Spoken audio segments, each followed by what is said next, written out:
Clown in a House is a puzzle box item management adventure game that feels like a nice blend of an old school head scratcher and a bit of a newer school adventure game with a focus on an emotional backstory packed with heavy themes. It touts itself on the Steam page for having over 1,000 interactable objects, over 20 unique endings, and a relishing in the adventure games of the past. It often pits you with amusing dialogue, some interesting puzzles, a mellow yet mildly oppressive atmosphere, and a real focus on item management, for better and worse.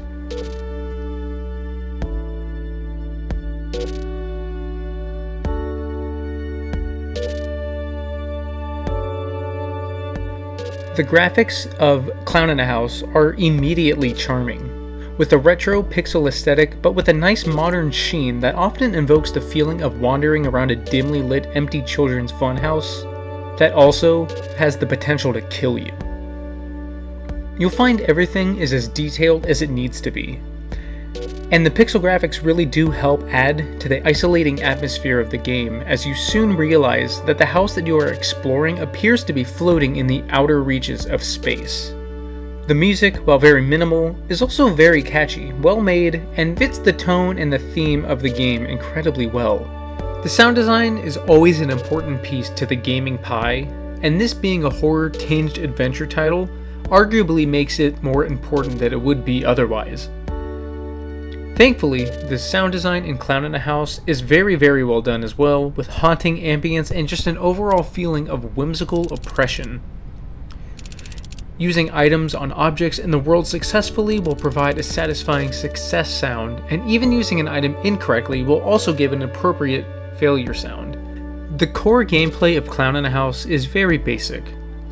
It's an old school point and click game at heart, and utilizes an inventory system in which you find and use items to progress towards different endings. The game plays on sort of a PT cycle where you will meet an end of sorts and restart the game with that ending's consequences often being felt or seen, as well as keeping your inventory for your next run through. There is a satisfying feeling of progressing throughout the rooms of the house and finding quirky little hidden areas or areas just outside of your reach. Some rooms of the game seem to be purely for theming and unsettling you, which bring the subgenre of horror back to the forefront. Speaking of which, there are a few areas of the game that do involve a few scares, but most of the game falls back on simple jump scares that jolt you to attention.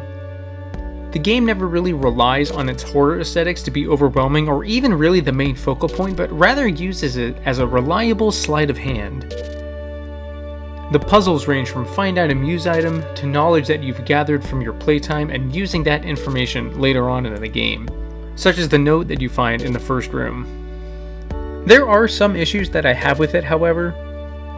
Being a puzzle game made in the modern era, it feels almost customary for a game to have an even flow while still making you think and contemplate your options. And I think that the biggest issue with the game is that due to its multiple ending feature, where part of the goal of the game is to get as many endings as you can, the beginning of the game has a perfect, and I mean perfect, balance of puzzles and progression.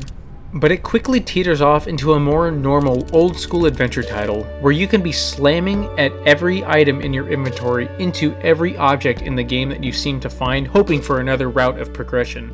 And more often than not, that will not work. And that can be pretty frustrating. But during those moments when you do finally manage to crack open a puzzle, it does feel incredibly rewarding. It's been a while since an adventure game that I've played made me feel that rewarding serotonin rush. I'm looking at you, Resident Evil Village. The story of the game is quite cryptic, but it's presented in a way that even though it's steeped in a rather blatant metaphor, it's vague enough and hinted at well enough that I believe that you can almost apply whatever you feel is applicable to it. And in that sense, I think that sometimes can be the best way for a story like this to be presented. There is an obvious answer to what's happening on screen, but you can apply your own life experiences to it. In the end, I would recommend that you give Clown in a House a go. It's less than $10 on Steam, and if you've been craving a neat little adventure game that is almost constantly rewarding and amusing, scary and oppressive, but heartfelt and enjoyable, Despite the latter half of the game slowing down significantly, some issues with unskippable dialogue, and some slight hit detection errors, then I would have a hard time suggesting anything other than A Clown in a House.